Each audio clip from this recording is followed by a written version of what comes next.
এই মা বাবার খেদমত কিভাবে করবো এটা আমাদের জানার দরকার আছে না নাই? আছে কর্তব্য আছে না নাই?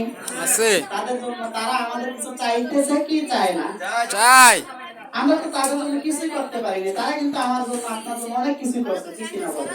ঠিক কিন্তু আমরা তাদের জন্য কিছু করার আগেই তারা চলে গেছে। আর সামর্থ্য যখন হয়েছে তখন তারা এর আগে চলে গেছে।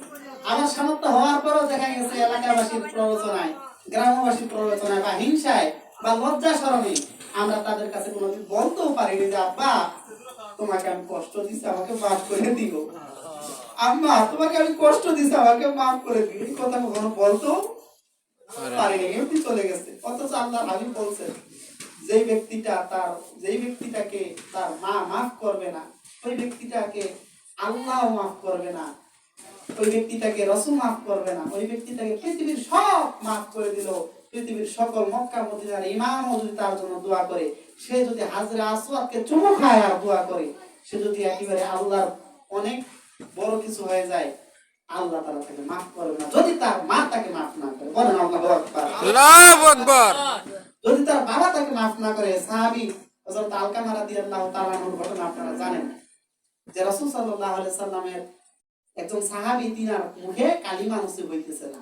কেন? তার মা তার উপর বেজার ছিল। তার মা তার উপর বেজার ছিল কেন? সাহাবী আলকামা রাদিয়াল্লাহু তাআলা তিনার স্ত্রীর কথা মাকে কষ্ট দিত। তার মায়ের কথা শুনতো না, স্ত্রীর কথা শুনতো, এই কারণে তার মা কষ্ট পাইত। তো এরকম কি আমাদের আছে? আমাদের হয়েছে আমাদের জীবনে? আমরা এরকম আমাদেরও জীবনে আছে যে আমার স্ত্রীর কথায় আমার মা আমার জন্য কষ্ট করছে বা কষ্ট পাইছে, এইটা কখনো আল্লাহ মাফ করবে না। স্বয়ং রাসূল সাল্লাল্লাহু আলাইহি সাল্লাম যদি আপনার কাছে কি রাসূল আল্লাহ তাআলার কাছে আপনার মাফ চায়, ওই যে ঘটনা তো দেখলেন হাদিস, তারপর আপনি মাফ পাবেন না। তো এই মা বাবার জন্য, এই মা বাবার কাছ থেকে আমাদের মাফ নেওয়ার দরকার আছে না নাই? আছে তো কিভাবে নিব? আমার মা তো চলে গেছে, আপনার মা তো চলে গেছে, ঠিক কিনা বলেন? কিভাবে নিব? এই কারণে আল্লাহর ওলিদের সহবতে যাইতে, ঠিক কিনা বলেন? এই কারণে এই শিক্ষাটি আপনাকে দিবে আল্লাহর ওলিরা। আমার বাবা, আমার মহান মুর্শিদ খাজা বাবা কুতুববাগী বলেন যে মা যখন বাড়িতে যাইবা, মায়ের কদমের মধ্যে একটা চুমা দাও, মায়ের কপালের মধ্যে একটা চুমা দাও, তোমার জান্নাতের মধ্যে জান্নাতের চৌকাটে, জান্নাতের দরজায় চুমা দেওয়া হয়ে যাবে। সুবহানাল্লাহ। আমার মহান মুর্শিদ ধরে ধরে এই শিক্ষাগুলো দেয়। বাবার খেদমত করো, মায়ের খেদমত করো। আর যাদের মা বাবা চলে গেছে তাদের জন্য দরজা খোলা আছে। এই জন্য তরিকার আমল, আমার মহান মুর্শিদ খাজা বাবা কুতুববাগী কেবলার শিক্ষা অনুযায়ী দোয়া যে হে আল্লাহ, আমরা যাদের কাছে হক্কুল ইবাদের কারণে আটক আছি, তাদের আরো আমাকে আমরা যে ওজিফার আমলগুলা করলাম এটা পৌঁছায় দাও, আমাকে মুক্তি দান করো।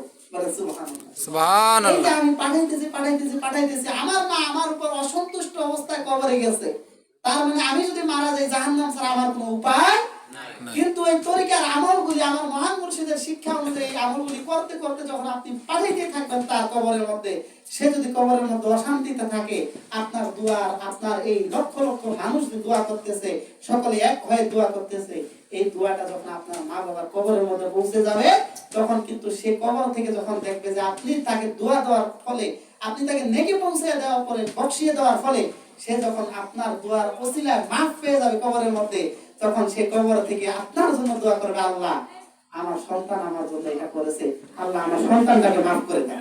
সুবহানাল্লাহ। আর তো জোরে বলেন না সুবহানাল্লাহ। সুবহানাল্লাহ। এই শিক্ষাটা একমাত্র ওলিয়াগণ দেন। এই শিক্ষাটা একমাত্র খাজা বাবা কুতুববাগী কেবলাগণ দেন। বলেন সুবহানাল্লাহ। সুবহানাল্লাহ। এই শিক্ষাটা অর্জন করার জন্যই, এই শিক্ষাটা পৌঁছে দেওয়ার জন্য আমাদেরকে পাঠিয়েছেন সেই ঢাকা ফার্মের কুতুববাগ দরবার শরীফ থেকে আমাদের মহান মুর্শিদ খাজা বাবা কুতুববাগী কেবলাগণ। বলেন আলহামদুলিল্লাহ।